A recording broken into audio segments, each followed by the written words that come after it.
After Larry Scott, one of the best old school bodybuilders of all time. He came up with so many different exercises that contributed to packing on tons and tons of muscle mass. And the Scott's press is a phenomenal exercise for anybody who has thoracic mobility issues, thoracic mobility problems as far as motor unit control is concerned.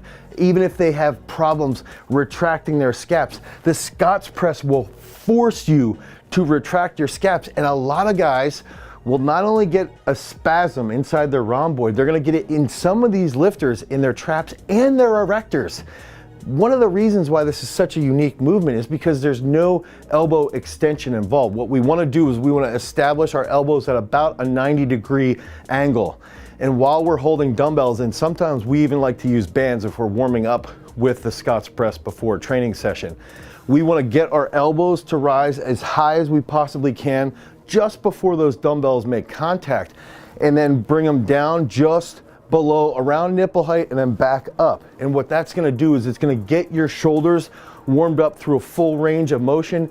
It's going to kill the rear delt. It's going to light up your trap. It's going to light up your rhomboids, and it's going to get your scap moving as effectively as possible. And a lot of lifters that struggle with that stability in the catch. A lot of lifters might be all over the place in the catch for the snatch. They might be all over the place when they're catching a jerk, real twitchy. If that is you, if you are that type of lifter, you should be hammering Scott's press 2 days a week with pretty high volume. I like to do it at the end of the week if I'm gonna have a day off.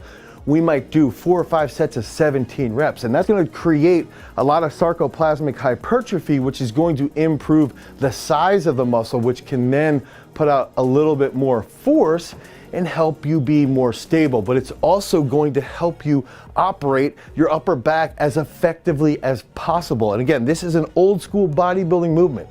This is time tested. This is one of the best shoulder exercises for everyone. Now, if we're talking about longevity as a weightlifter and you start to utilize the Scott's press with Taipei pulls, or maybe there's another day you're doing snatch press, and then later in the program you're doing Bradford press, all of these movements combined together over long periods of time are going to lead to long-term positive development. They're going to lead to technical improvement. They're going to lead to healthy shoulders, which is going to help you become a better Olympic weightlifter.